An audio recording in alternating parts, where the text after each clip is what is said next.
Ladies and gentlemen, this is your final boarding call for the good ship SS tomorrow.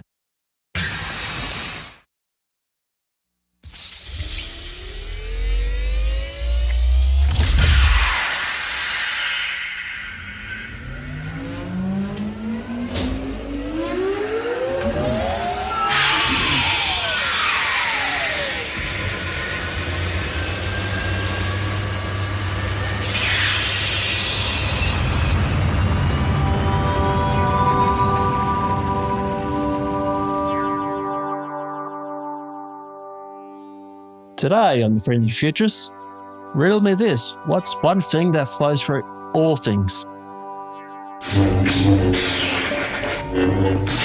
And welcome back. No, it's not the Force out of Star Wars, but the answer is design. And joining us today on board the good ship SS Tomorrow, we've got Alex and we've got Michel. They're joining us from Figma's Australian office over in Sydney, and we're discussing all things design, because design's not just graphic design, UX design. It's pretty much a lot of things. Everything you take for granted at some stage has to be design. And we're chatting about today the state of play of design, and the conversation we have from Alex and Michel from Figma is coming up after the break. And welcome back, and we've got some special guests today. We've got both Michel and Alex from Figma, and we're going to discuss all things design, because I do believe design is like the Force out of Star Wars. It runs through everything. And Alex, Michel, welcome. And as with all my guests, can you please give us a quick rundown about your journey so far, and just start wherever you want to start? Thanks for having us, Dave. Yep, my name's Alex. I lead the Figma business here in Australia and New Zealand. A little bit about me. I've studied IT, including computer science and business, and spent my career mostly working in software companies. And I also spent some time helping set up an Australian startup and growing that from the ground up, having great experience in getting involved in how we built that product, how we designed it, and how we took that to market. So thanks for having us on. Yep, my pleasure. All right. And I'm Michel. I really appreciate being here. And of course, you just mentioning Star Wars to begin just made me feel right at home. Felt great. But yeah, I'm originally from Brazil. I'm a designer. I'm a designer advocate at Figma. So basically, I'm here to support the team and the community. I've been doing design, as a designer myself, as a practitioner for more than 30 years. And basically, since I started, following the internet throughout the world, I lived in 5 different countries, working in companies of all different sizes. And, at Figma, here to help understand how we can, help other companies achieve the same, build their own products, deliver those products to the future. Yeah, fantastic. And obviously today we're talking about the future of design, and probably design in the present. And obviously the most biggest elephant in the room at the moment is, of course, AI. As we haven't escaped from it for the last 3 years, but how is Figma using AI, and how's it impacting design at the moment? Well, I think, yes, it is the elephant in the room. AI is creeping into all aspects of our lives, whether you're referring to how you use it in your personal life or how you use it at work. Certainly how we design and build products. I think this is a massive part of where we're headed in the future. I think we need to sometimes pause and broaden what that definition of great design is, so that we can answer that question around how does AI start to creep into design. And I think we do have a habit, at least more recently, of associating design with visual polish and things like spacing and typography and these things that are inherent, particularly within user experience and user interfaces. But really, and Michel's got, he is the designer here, you can touch on this, but historically design was all about intent. It's thinking about systems 100%. And human interaction, and those things are really inherent within design. And I think good designers prioritize UX, and I think the new UX for humans and AI agents will need to come into play. So workflows will need to be designed in the new AI era, and I think that that's going to creep in lots of ways. So think, for example, in an e-commerce setting, poor UX is a really typical place where things like a cart abandonment might happen.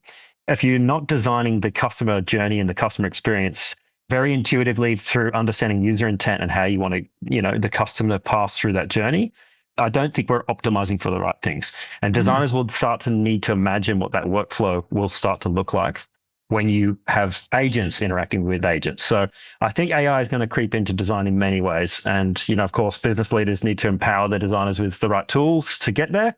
And I think things like Figma are starting to bring AI in across our stack as well to support that. I would have loved to add to that, we tend to think a lot about design, like you said, about the visual polish, but also just that the deliverable side of it, of the execution, basically something you can sprinkle on top, right? And that's not really easy to just add design to something, right? So it's good to have design as part of the process, part of the actual workflow of delivering the thing that you want to build. And so that's a big thing to think about. Like, how do we bring people to understand that design is that messy middle, the friction, the conversation, the trade-off, the understanding that, sometimes, me and Alex, we can disagree on what we want to deliver, but the argument, the conversation, and the decision that comes from that will be the actual deliverable. And that's really where design comes in. Fantastic. Yeah. And look, of course, we're going through a bit of a productivity crisis at the moment. We have done probably since the best part of a decade. We've got this amazing emerging technology, advanced technology. We're trying to retrofit it to systems that aren't really designed for it. And is that the problem we're facing? I mean, I think there's some truth to that. Like in some cases, we are bolting on, shall we say, AI to existing tools and existing processes like that. I think there's cases where that is occurring. But I do think in general, what we're seeing is organizations earnestly trying to augment their tool sets and add useful features to their platforms. So to make the process of, the experience of using them, more seamless and more effective, like help the user do what they're attempting to achieve. And I do think that businesses and teams are really navigating this transition together, and that learning and deciding when to apply that technology and when not to. In some cases, I think that means the task automation alone, like focus on the work, like execution. But others, it means like this might be an engine for growth.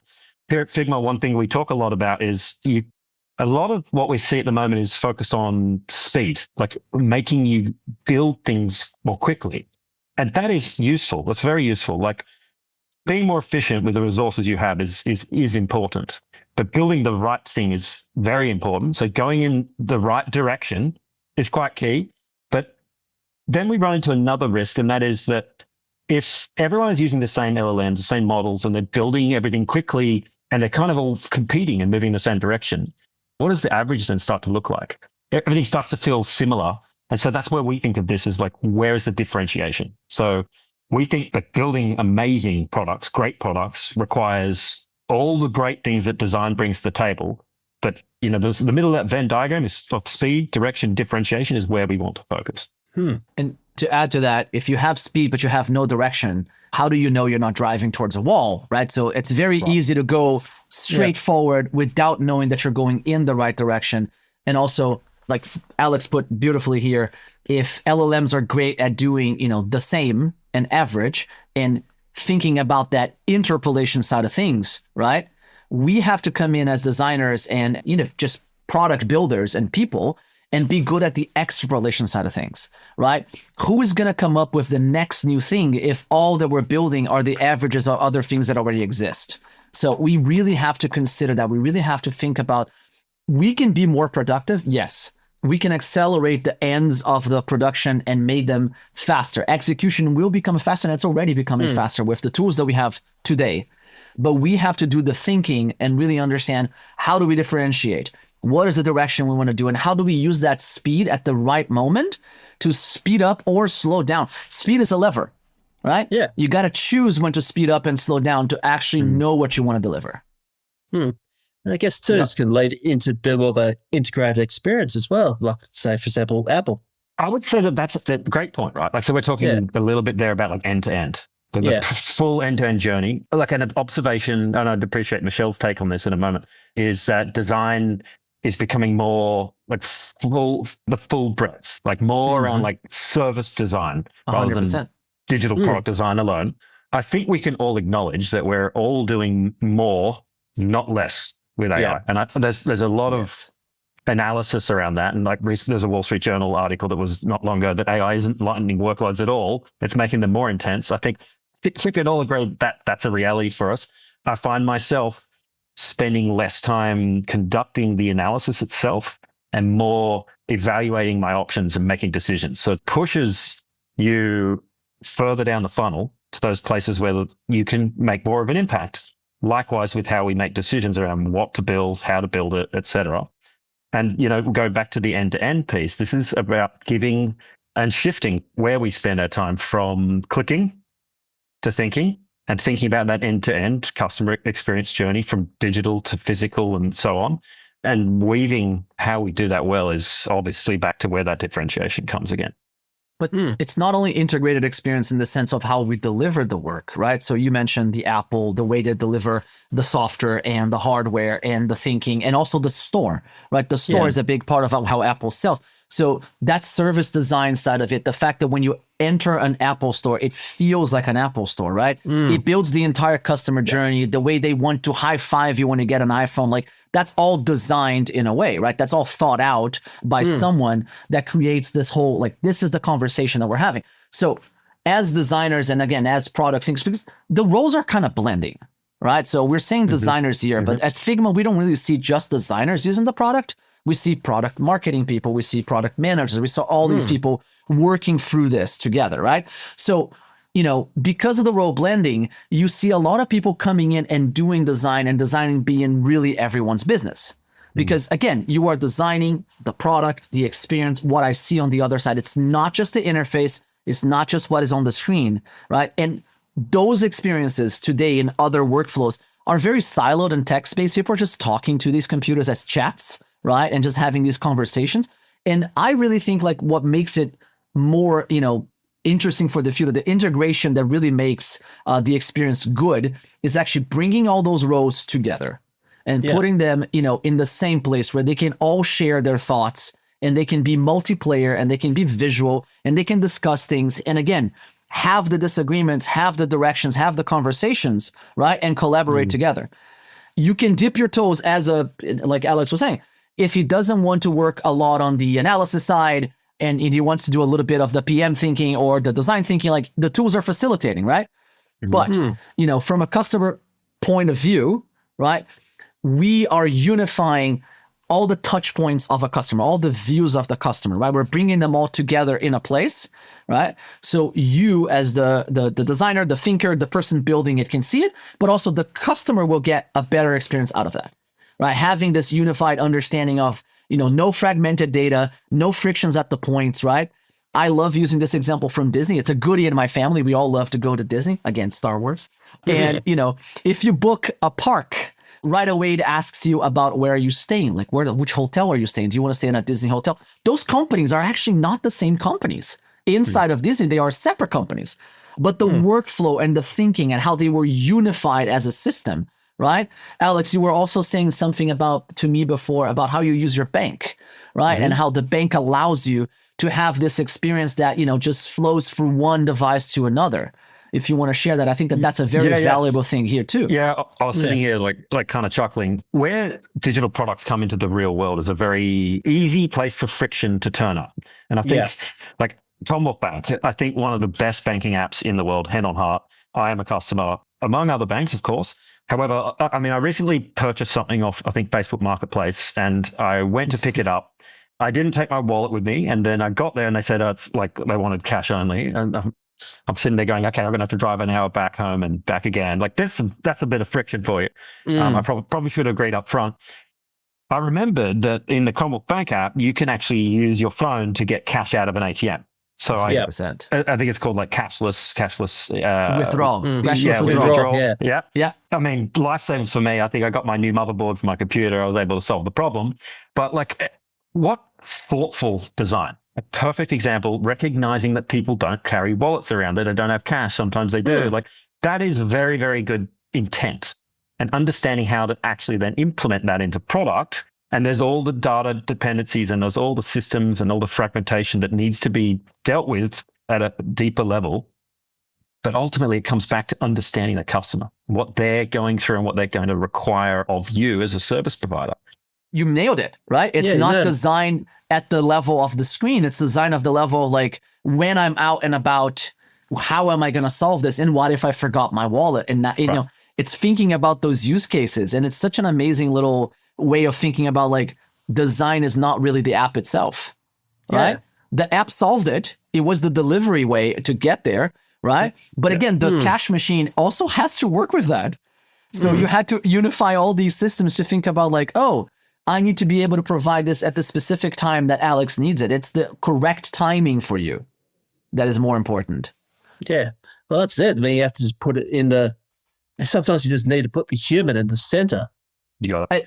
I mean, it's the user experience, right? That's always been the name of look, the name of the game is, we've talked about a lot, how people, they get convoluted. What is a design? Are you a UX designer? Are you a UI designer? What are you really delivering? And I've always been on the side of, I'm delivering an experience that solves a problem for a user, right? My job is to understand the user on the other side. My job as a designer is to see, what does Dave need when he comes to this app? What does he require? And again, did it change when you are local on your computer at your home? And does it change when you are outside of the house on your phone? That experience, what we're talking about. It's always about the user.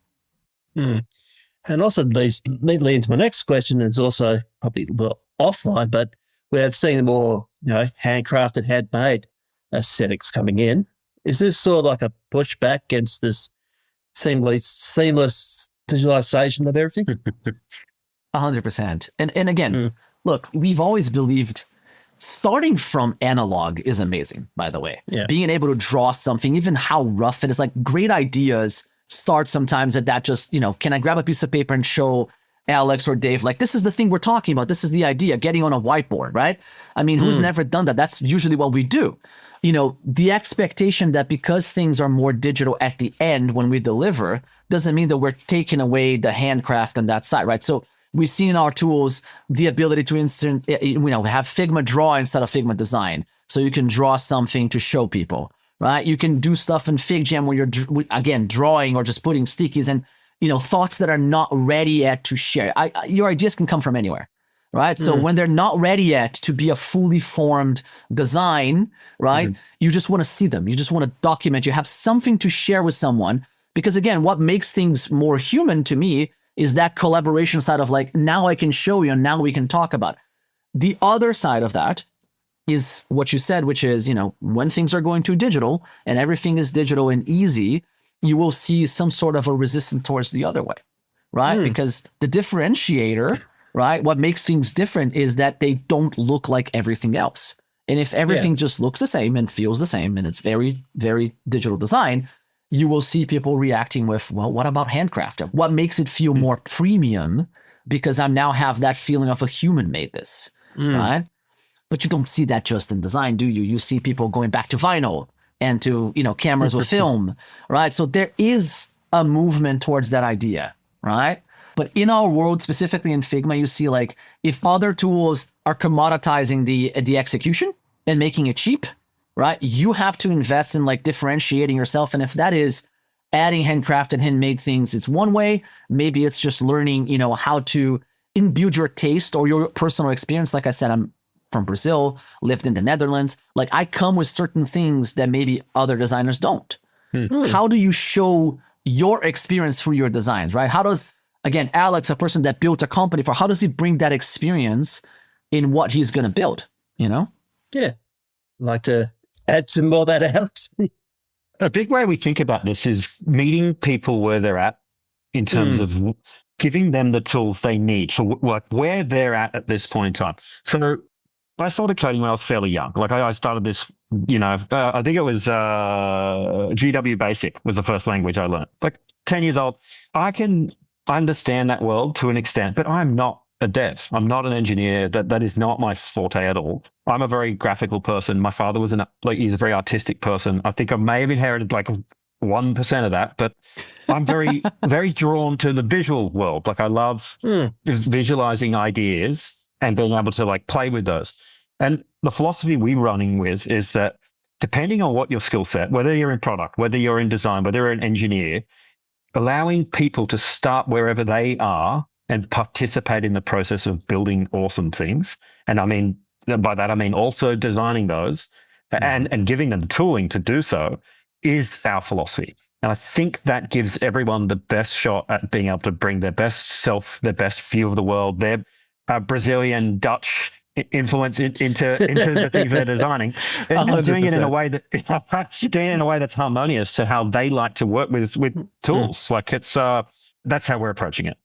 To add to that, like Alex was saying, maybe he came from the computer side of things and learned the coding, but doesn't know the language of today, or doesn't know how to hasn't been building the same things today as he was maybe when he started. The tools now accelerate that and allow him to deliver that.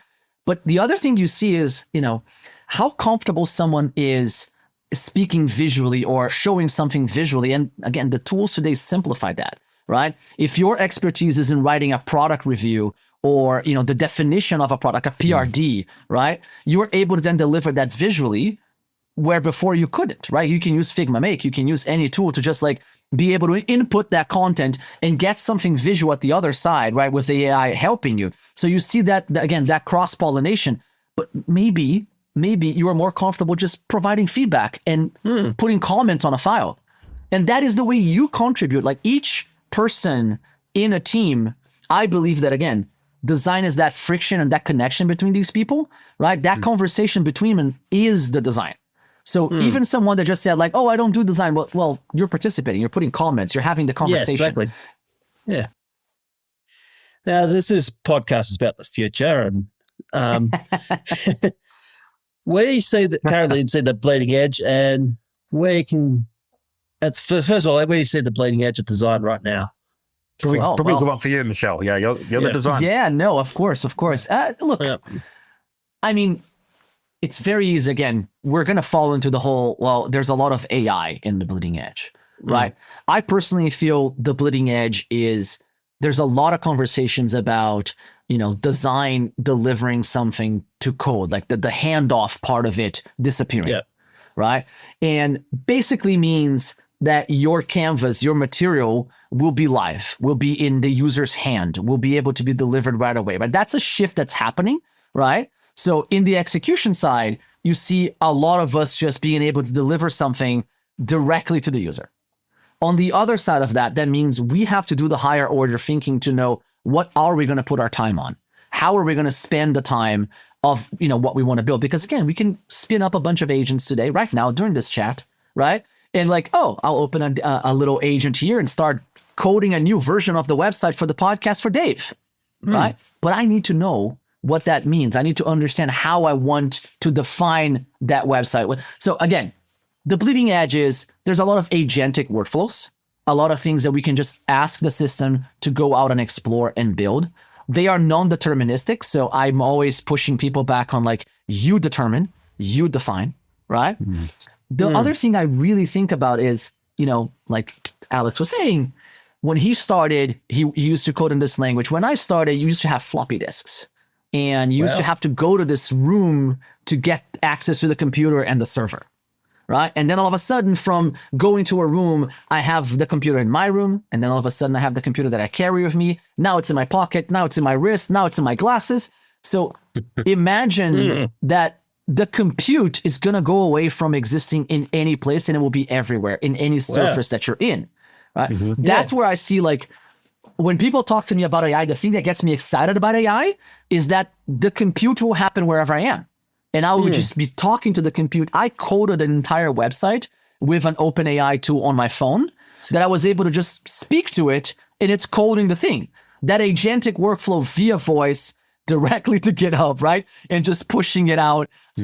100% see that being, but again, we can't lose the thinking side of it. We can't lose like yes, I coded my website just by speaking to it. Then I have to document it, and I have to understand, what is the thing I want from this? How do I want to achieve it?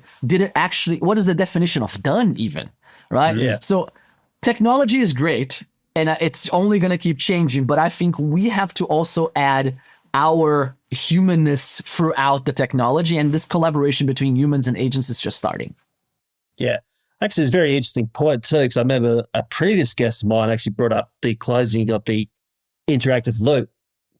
So it means that we get rid of the screens, we go into more spatial web, so it's all holographic, mixed reality projections, and I think that's that's actually not too far off. I think It's that's not. been, no. It's not, right? I mean, the idea that every surface will be a computer. I mean, smart homes, smart devices everywhere, right? Everything is interconnected. So a little while ago, there was a lot of talk about, voice design, and now it's about the AI design systems, and now it's about the agent system. It's funny because when we talk about design, we talk usually as consumers of it. But as a designer, I have to think like we also had to design the voice assistants and design the agent assistants, right? So there's both sides of this conversation happening in design. How do you even design? By the way, I love using the smart home example because smart homes are still complicated for most users, right? Most users still have challenges using smart homes. So we as designers have to be the simplifiers of the experience of how do I set up a smart home. Same idea with the agents. Agents are still for you and me and the futurists and people that understand computers. And they're like, oh, I love this stuff, right? But maybe I want to simplify those agents to the person just on the go, just running and maybe talking to their watch and going like, hey, can you build an agent to help me understand how I'm running and help me, be better at this or something? Yeah, fantastic. And I guess I was covered the question we're going to be in the 2030s, but I also got a fan mail here. I was got, what sort of advice would you like to give, say, to high school kids who are thinking about going into design? What subjects they should be learning, or what should they be doing right now? That's a big question. I'm a parent, so I do think about this a lot, and I reflect back on, when I was coming up towards going to university and what to focus on. And I don't think that's an easy one to answer. I do think that there's some fundamental things that are universally useful as advice for young people. I think very important to keep that focus on things, on learning how to learn and how to think and how to ask great questions, like how to ask why. And I think a very, very key skill is knowing how to make complex things very understandable to other people. Like the amazing at communicating ideas. And I think there's a lot of practice required to do so. I do think that this is the kind of thing you can practice on regularly, approach complex things and try and communicate those, record yourself doing it and assess how you get better at it over time. And I do think that it's frightening. If you're 18 and you're kind of contemplating what is the world going to look like in 10 years, I think that is frightening. But there are some, throughout this conversation, we've talked about some fundamentally useful things, and that is knowing what to focus on, knowing what to ask why something is how it is rather than how. If your intention is to go and learn Python, I don't know if that will be useful in 10 years versus the skill of knowing the right questions to ask, how to go about that, how to present yourself, how to think and communicate complex ideas really well.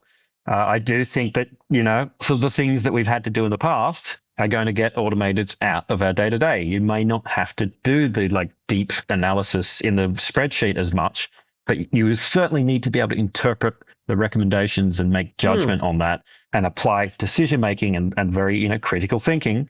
I think those things are enduring. They're going to continue being useful.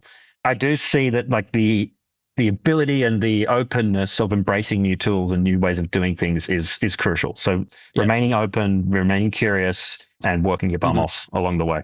Yeah. By the way, also a parent, love the question. I think it's a great one. I also used to ask a lot from when I did a podcast, I used to ask people, what would you say to yourself when you were starting out? So even if I wasn't giving advice for people that are out there now, just something that I would say to myself, and you nailed it, Alex, adaptability, high curiosity, but also you said learning how to explain and how to make complex things understandable, not only to people, right? Because if the systems are going to require us to ask them to build stuff, right? So if the models and the AIs and whatever we're using to execution, to make that execution faster, right? So we need to be able to explain the execution inside of our heads, right? Out to these systems so they can build it. If that's where the execution is going to live, if the execution layer will live outside of our realm, right? We have to be doing better on the understanding side and the how do we push that out of our heads into the systems? Because a lot of people say oh, the AI did this, but it wasn't what I intended. Well, then you have to be better at explaining what you intend. You also have to be better at understanding people, right? For me, design is the labor of understanding people, right? Design really is about understanding the human on the other side, right? And understanding how we can help that human achieve whatever they want to achieve. But again, if I can't explain that, and if I can't share that with other people, whatever that is, either a stakeholder or in the case of how we're building AI systems, how am I ever going to be able to build that and deliver that? So that's what I recommend, like learn how people think, learn human behavior, right? And then use the tools, because today the tools are becoming easier, right? Use the tools to deliver the things you want to deliver. Yeah, well, you always going to need to have that human expertise. I mean, even if the AI is trained in that field, you still need that interpretation. So, yeah, that's very good, valid points. I think that I might just have one last. I think the intersection of computer science and design is ultimately that one kind of really key thing, and that is building things that are both technically sound and they're meaningful to people. Like they're useful and meaningful, right? Yeah. A student that can do both those things is never going to struggle to find their place in the world. I'm trying to think of a concrete, useful recommendation for someone you might be listening to this. Maybe pick an app you use regularly, you use every day, whatever it is, Instagram or whatever, right? Spend 10 or 15 minutes really mapping that app, not just how it looks, but think about how it actually works, the decisions it makes, the assumptions it holds about you, where it serves you well and where it fails, and write some paragraphs explaining that to someone who's never seen it. And do that once a week with different products. Over a course of a year, you will think so differently to anyone around you, and your ability to communicate meaning, I would hire for that for sure. Yeah. You've seen the peanut butter and jam example, right, Alex? Totally. So there's a computer science dad. Oh, have you seen it, Dave? Sorry. No, please elaborate, Michel. Oh yeah. So there's this parent who is a programmer, and he wanted to train his kids to think critically and to explain things, in a good way where the systems would understand. And he said, describe to me what you want me to make. And the task was make a peanut butter and jam sandwich, right? And the kid will just say, make a peanut butter and jam sandwich. That says, I don't know what that is, right? Okay, so it says, well, go get bread and put peanut butter on it. He grabs the bread and just puts the peanut butter jar on it. So it just keeps going and going and going to make sure the kid is explaining exactly all the steps to make a peanut butter and jam sandwich. Because it's very easy to just say, I want a website and I want it to be good and I want it to do this. That's great, but you didn't tell me what that is, right? How you want, what the order of the steps that you want, You used Star Wars. I'm going to finish my thought with Star Wars. I always say the translation layer, like the MCPs and the code connects and things that we use a lot in Figma, is like the Lego booklet that you get when you get a Lego set, right? If we all here were sitting together and we throw 11,000 Lego pieces on the floor and I say, let's build the Millennium Falcon, it's going to take us forever. But if I give you a Lego booklet and it says this is the order in which you put the Lego sets, right? And this is how they go together, it's going to become much easier to deliver the Millennium Falcon in the end. So these systems have no idea how to put it together. They just have the components and the pieces, right? And again, we have to be better at explaining what we want from them. But it's good to play and experiment with these things, challenge yourself to critique an app and not think just about the visual thing you see. Like Alex was saying, why did they choose to put this on the screen? Why is this button here and not somewhere else? Who allowed that decision? How did they get to it? Understand the people that build it and understand the people that are using it. Yeah, it kind of reminds me of the Wozniak coffee test in a little way. Yeah, you're going to have to share that. Talk us through it. So Steve Wozniak, that's one of the co-founders of Apple, explained if we were ever to reach AGI, we know if a robot powered by AI can go into your house, go into your kitchen and make yourself a cup of coffee, we know we've reached artificial general intelligence. So for us, it's a simple task for the machine. What's a door? What's a house? Where's the kitchen? What is a kitchen? What's a coffee? What's a coffee maker? It's a series of complex calculations. I think it's, as soon as you explain like that, Michel, it's like light bulbs. It's a lovely example. Yeah. Until then, we'll have to buy or make our own. So many little. Yeah, that's right. And it's such a thing that we take for granted, right? Go to the kitchen and make some coffee for me. It's like, okay, I know where the kitchen is. I can see just by the look of your house. I know what coffee means. I kind of can guess, the amount of water by the other coffees that I made. But there's so many assumptions on just that idea of go in my house and make some coffee. Yeah. It's great. I love it. All right, guys. I'm enjoying my chat this morning, but is there anything I didn't ask but should? I do think that in general, there's a general sense of discomfort at this point in time. And I guess for anyone who's listening and the future feels very uncertain, I think that everyone is in that place at the moment. Like, I think we're used to being able to see at least to the horizon that we're currently working to. Sometimes we've been able to see further, like, or at least we thought we could, but we're used to seeing at least one horizon. I think Alan Kohler wrote a great article recently, and it was talking about the fog. And it does feel like the fog has descended and we can only now see as far as the fog. We can no longer quite see to the horizon, and it feels a bit scary. Like, I'd love to end on a note of optimism. I think that we're all kind of going through this. We all go through these sprints in technology. This is a particularly profound one. I do think that staying, open, curious, learning, and understanding that fog is going to start to evaporate. It was a very foggy morning here in Sydney, actually. And sure enough, the sun's been out a bit today. So I do think that will change. But I guess I would encourage people to stay hopeful, stay optimistic, and keep learning. 100%. I love the optimistic of the, if you think things are changing fast, right? That means that we should get out of the fog fast too. Yeah. And also that, all these things now allow you to create the things you want to create, right? So we are giving you tools that maybe you don't know what they are and where they will be in the future. You're a futurist, so we don't know what the technological shift will be at the end. And that's okay. Not knowing what the end is okay. Design was always about the messy middle, and design was always about understanding ambiguity and going through it. And one of the things I would love to leave it as a takeaway for me is that design never has an end point. Yeah. There was never the end solution in design, right? You don't start a design process knowing what the end is. All you know is the problem, right? All you know is you're trying to understand and go through it. So again, this is a perfect time for designers. There's never been a better time to be a designer because, we are great at going through the fog that Alex was describing without knowing the end solution and being the ones that help guide towards the end solution, right? So take the advantage and push people towards a solution that you want to see in the future. Yeah.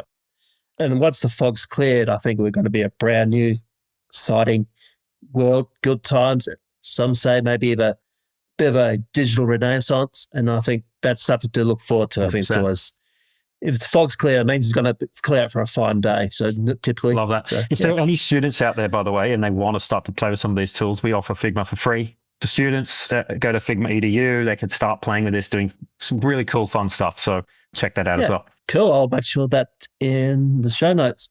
Before we wrap up, where else can we find you, Alex and Michel? Probably the best place to find us is both, I think, is on LinkedIn. That's probably the easiest place. Yep.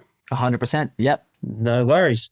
Well, it's been an absolute pleasure. I've absolutely enjoyed this chat, and let's catch up again sometime. And thank you for coming on. Thanks, Dave. Great to meet you. Thank you for having us. No worries. Thank you for listening. The Friendly Futurist is a Podcast West production and has been produced and edited by me, Dave Munn. If you love this show, please leave us a 5-star review on your favourite platform. That way it can help me grow. Until next time, friends, remember to stay curious, and the future is user-friendly.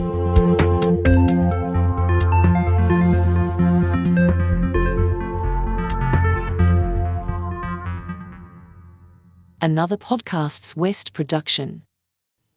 This podcast is just for educational purposes and it's not financial advice. I'm not a financial planner or advisor. Please do your homework and seek professional help before you take on any adventures.